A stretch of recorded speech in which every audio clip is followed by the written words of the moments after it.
When the last Serbian soldiers have left as agreed, KFOR will remain to deal with landmines, possible booby traps, and the task of disarming the KLA. On Saturday, German troops with heavy equipment are on their way into Kosovo. As they make their way to the border crossing at Blace, Gottfried Wittmann, commander of an armored vehicle, is at the front of the column. The German soldiers pass the Stankovic II refugee camp to cheers of NATO. These refugees see the NATO troops as their liberators and guarantors that they will soon be able to go home. The column has to keep stopping. There's only 2 more kilometers to go before they're in Kosovo. It's a tense wait. 28-year-old Gottfried Wittmann, a professional soldier, stays in constant contact with his comrades in the Leopard tank that's leading the column. Gottfried is at the head of the battalion, carrying out reconnaissance. It's a strange feeling being so close to the border. You don't know what's going to happen, but we'll soon have everything under control. The German tanks finally roll over the border. Now they're on the Serbian side. Just a few hours ago, Serbs were still positioned here. Now members of the Kosovo Liberation Army, the KLA, have moved in. British forces are making the road to Pristina safe. They were the first NATO soldiers to march into Kosovo. The road to Prizren, where the Germans will be based, has not yet been secured. Danger lurks on all sides. It's more difficult. We're getting tenser now. Once we get through there, we're on our own. I mean, we're the eyes of the company that's coming after. Contrary to their original plans, the German troops have decided to travel by night for security reasons. In Stimle, just before Prizren, Serbian tanks are still underway. They haven't completely withdrawn from Kosovo yet as required under the military peace agreement. Eventually, the Germans were able to continue and arrived in Prizren at 10 p.m. Not a soul was in sight. After months of terrorization, no one dared leave their homes. Then, suddenly, people appeared to welcome the liberators of their city, shouting, "NATO, NATO."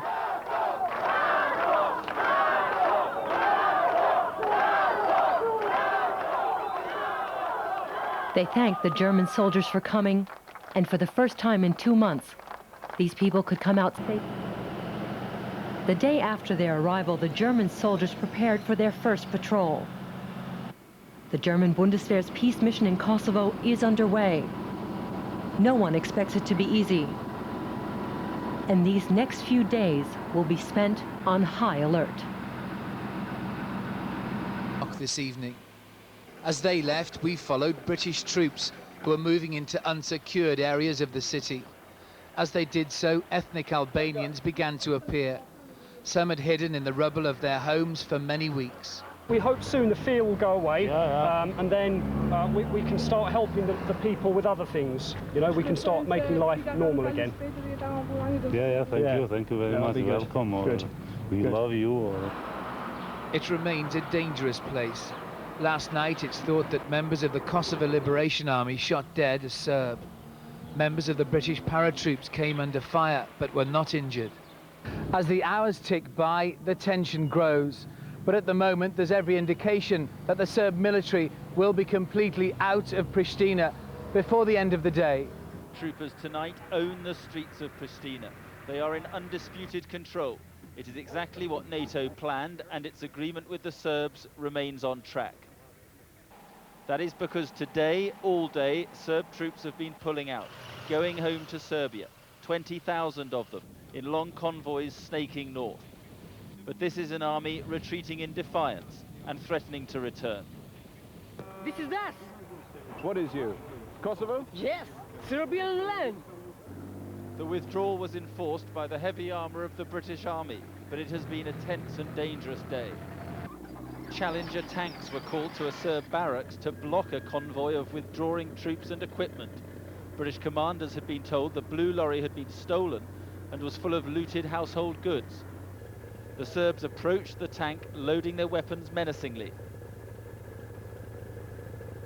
British troops were getting nervous, and soon the company commander arrived to try to talk the Serbs into complying. This is quickly turning into a tense and dangerous standoff. Exactly how British troops deal with it is a major test of NATO's resolve. In the event, reinforcements arrived, force was threatened, and the Serbs relented. The lorry was escorted to a nearby Serb compound, where Serb soldiers were forced to unload their booty and hand over the truck. British paratroopers patrolling the streets here came under fire again today, this time from members of the Kosovo Liberation Army, holed up in a house after killing a Serb. They surrounded the house and they invited the occupants in that house to surrender and come out. And very wisely, the people in the house decided to do so and came out with their hands up and surrendered their weapons. And this afternoon, paratroopers conducting house-to-house searches came across 3 Serb men claiming to have been tortured for 2 days by the KLA in a nearby building. They said the KLA only released them when they heard the soldiers were patrolling. The problem faced by these paratroopers at the moment is that they're caught between 2 armies, the retreating Serbs and the Kosovo rebels coming into Pristina behind them. The reality is British troops are struggling to control the violence in this city. This Albanian was shot by Serb paramilitaries in an apparent drive-by attack. This is what 11 weeks of NATO bombing has done to Pristina.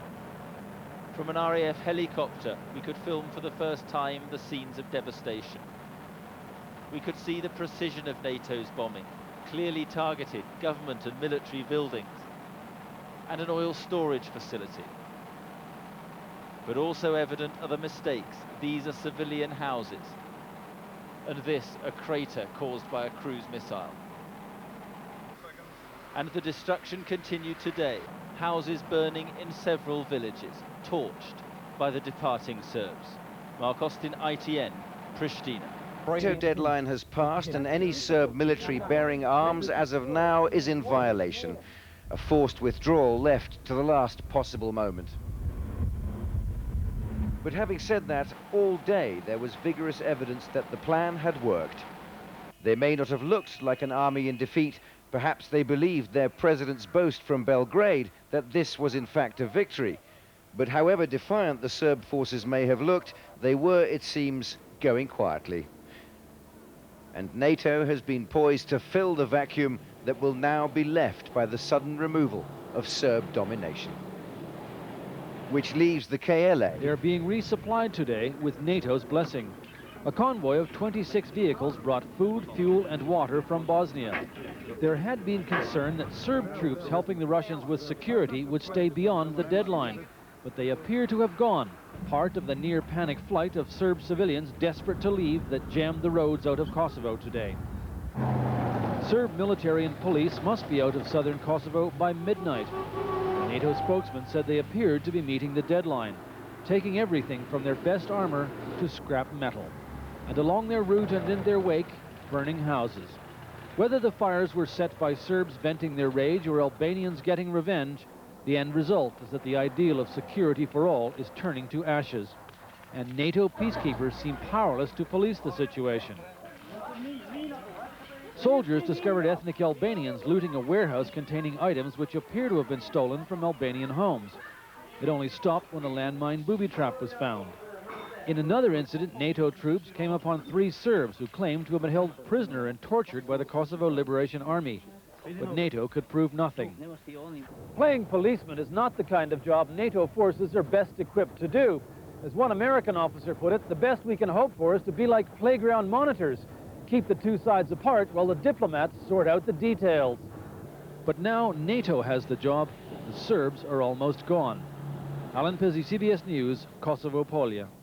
Secretary. The road out of Kosovo is where the GI's job gets tricky, overseeing the pullout of Serb armor. You need to open the trunk up? Just step over here for a second. The men in cars claim they're not soldiers, just Serbs who live here headed home. But the American troops have orders not to let them pass until they've given up their guns. Despite the language barrier, the message does get through. The war may be over, but the peace has clearly not begun. U.S. troops have been told be cautious and don't do anything provocative as long as the pullout is making progress. In the Serb... Columns of Yugoslav tanks and troops weave their way out of Kosovo province Wednesday, roaring past NATO armor and spewing smoke at international peacekeepers in a final show of defiance. British military sources said the Yugoslav side was being very compliant adding, "We're aware of their disposition." And by midnight tonight, according to that agreement, all Yugoslav forces will have left Zone 1, and that includes Pristina, where we are at the moment. And at the moment, we have absolutely nothing to indicate that that will not happen substantively. From Bosnia rumbled toward Kosovo, carrying food, water, and fuel for the 200 Russian troops who raced into Kosovo last week, beating NATO to the Pristina airport. Those forces now apparently are running out of supplies. British peacekeepers provided emergency water. A senior Russian official tells CNN there's growing concern in Moscow for the troops' safety. He says Kosovo Liberation Army forces are concentrating near the airport and unknown assailants. Heading north to Serbia. Further south, their journey has been hampered by heavy traffic on narrow roads, and NATO has extended the deadline for their complete departure from southern Kosovo until midnight tonight. There's up to 28,000 FOI forces who have departed Kosovo altogether, and now the southern portion is virtually clear. We're moving to Zone 2, which is central Kosovo, and Zone 3. So by Sunday midnight, all FOI forces are expected to be out of country.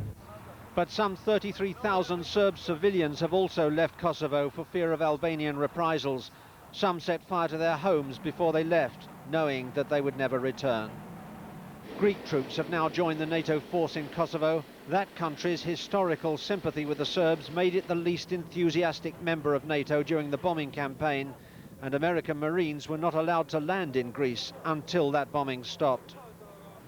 The Russians have sent a convoy of supply vehicles from Bosnia carrying food, water, fuel and money for the Russian force of 200 which took over Pristina airport and refused to let NATO troops in. As a goodwill gesture, NATO provided an escort for the convoy. And in Helsinki. This is a Russian supply convoy coming in from Bosnia via Serbia. It was escorted most of the way by NATO vehicles. When they arrived at the airport, the Russian soldiers are seen by our crew mingling with what appear to be Serb armored troops there. What the relationship will be between the Russians and the ethnic Albanians remains to be seen. As Leon mentioned earlier, there have been some Ross, we're just looking at the German tank, the German crew, in as relaxed a mood as one can be in this sort of situation. But what do people say to you when you just talk to them in an everyday way about how they see the future being? Can they ever see Serbs and Albanian refugees ever living together? No, not at all. That's the simple answer. The things that the Albanian population have been through are so extreme, their exodus so brutal, their treatment over the 3 months of the bombardment in particular, so terrifying, but also during the last... Russian tanks were in the streets of Pristina last Friday night. Hundreds of ethnic Serbs gathered in the streets to celebrate the arrival of who they consider their saviors.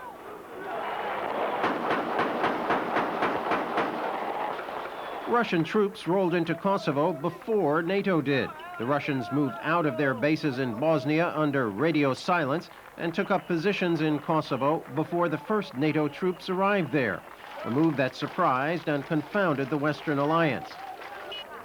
NATO tried to play down the incident. Moscow had promised that its troops would stop at the Kosovo border, but experts say Russia was worried about being left out as NATO occupied Kosovo. So the Russians took the initiative and moved in on their own. Again, NATO is trying to avoid confrontation, despite the risk of partitioning the province. The airport in Pristina, where NATO had hoped to set up its headquarters, is still under Russian control. The Russians blocked the access roads to the airport so that when the first British KFOR troops arrived in town last Sunday, the Russians wouldn't let them get anywhere near it. Later on Sunday, the Russians also blocked French troops from coming in. NATO had ordered the French to set up a fuel depot at the airport. This French officer asked the Russians whether they were going to cooperate. They said, no, not now. So the French turned around. The Russians intend to stay at the airport, confident it will guarantee them a say in peacekeeping operations. And the idea seems to have worked. The U.S. now plans to give the Russians some form of military presence in Kosovo. This is not the kind of Russian participation the West had in mind. The Russians stole a march on NATO when they moved troops into Kosovo from Bosnia ahead of Western peacekeepers. The Russian troops have occupied the airport at Pristina, where the British had planned to set up their headquarters. And the Russians are refusing to move. First Russian airborne in Ulyanovsk, 700 kilometers east of Moscow, and it's not necessarily the prospect of having their own sector or independent command in Kosovo. It's the $1,200 monthly pay, 20 times what they'd be earning at home, that keeps their spirits up.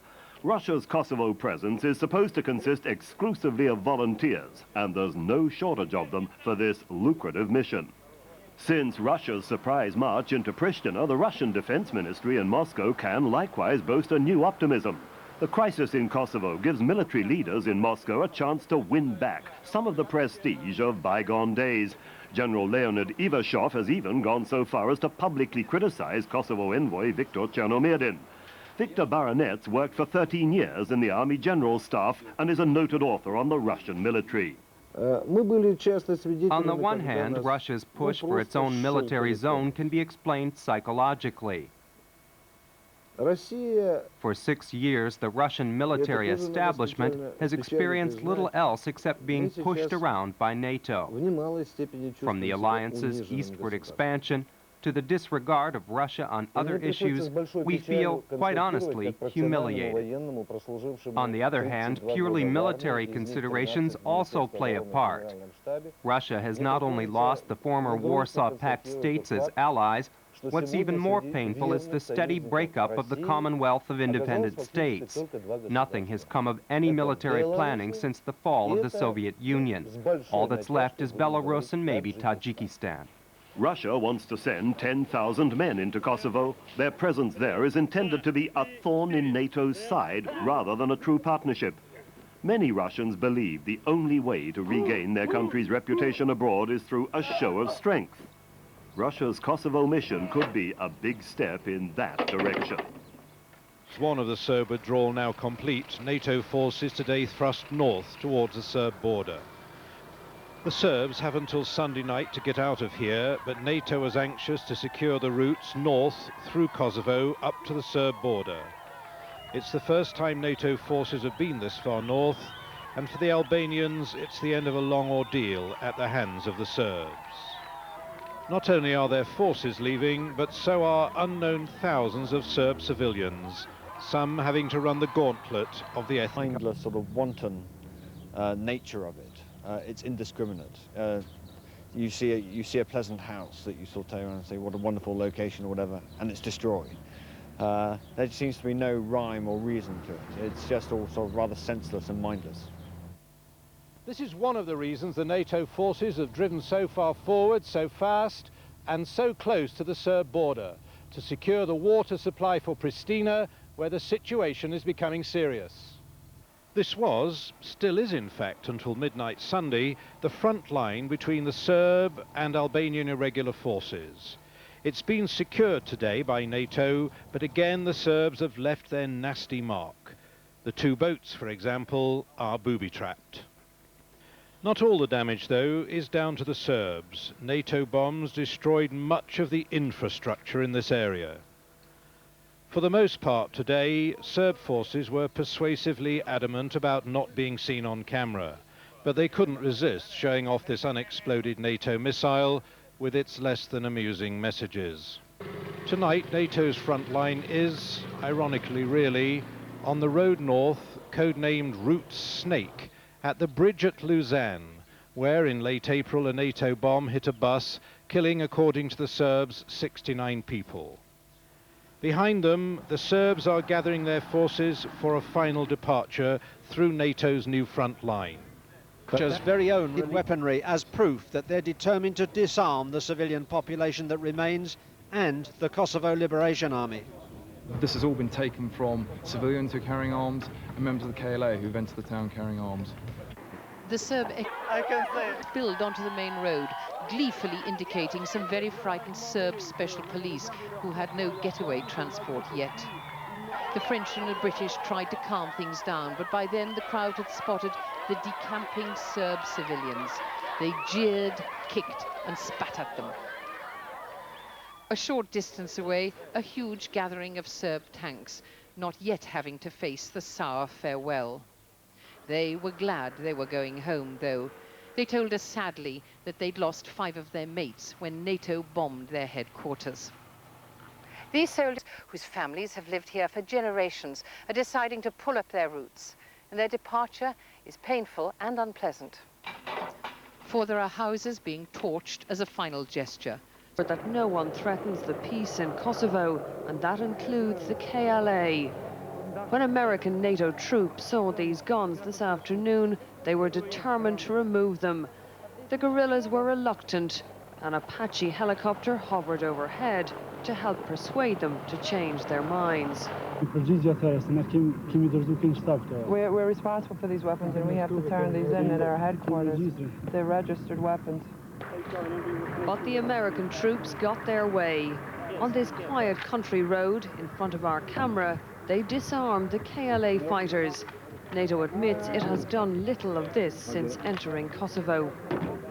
NATO troops here have had a quick introduction to the difficult art of peacekeeping in an environment full of guns. Today, talking was enough to solve the problem, but other KLA units may be far more difficult to disarm. Their mercy, with a promise for all the world and a threat. We'll be back, this soldier shouted, but make sure you're not here. Imagine the Serbs' reversal of fortune today. The rulers have themselves become refugees, shedding tears of departure and stashing the loot. 2 phones in the back of the car. But the Serbs are scared. Having bombed them from the air, the Americans are now having to protect them on their way out, with the deadline fast approaching. I told them at 1400 that they can move with the escort, or they can move whenever they want to. We're not stopping them at all. Such is the Serbian fear of the KLA, the Kosovo Liberation Army, and a campaign of revenge, that they're prepared to pack up in 20 minutes and accept an American escort. Their humiliation is complete. Yesterday we had KLA with guns in town. They took post office and a local ambulance, and those people who worked there haven't been allowed to go in there, and people are scared now. Brutality has given way to self-pity. Following the Serb armor is a pathetic trail of refugees. Overnight, the villains think they've become the victims in this war. 33,000 Serbian civilians have fled this province, the sacred heart of Mother Serbia, in the last 3 days. And yet, without these people, NATO's pledge of preserving a multi-ethnic Kosovo, where Serbs and Albanians live side by side, will never be fulfilled. The Serb forces are leaving in humiliation, but that also means that the Serb civilians are fleeing this town because they don't have anyone to protect them, or at least they think so. The point is that the Serb civilians are afraid of the KLA, they don't trust NATO, and all that leaves NATO forces here with a real conflict about who exactly will control these streets. Under the peace agreement, the KLA is supposed to be demilitarized. You could have fooled me. We went to see them at their new headquarters. Like any textbook liberation army, they took care to occupy the telephone exchange when they arrived here yesterday. Upstairs, they showed us just how banal the instruments of repression can be. All it took for the Serbs to cut off the telephone lines of every single Albanian household was a bag of toothpicks. They inserted plastic sticks to cut the Albanian lines 3 months ago. And toothpicks as well? Yeah. They were short of plastic sticks, so they had to improvise. Will you be putting some sticks in the Serbian lines? I don't think so. You don't think so? No. And downstairs, an uncanny coincidence, flowers for the commanders. The KLA would never have returned without NATO's help, but they're keen to be seen as the true liberators of Kosovo, and they're behaving as if they already run the place. It is they who decide which Serbs are allowed to stay or have to leave. Wenn diese Leute, was nützt in Krieg, mit Blut gehabt und hat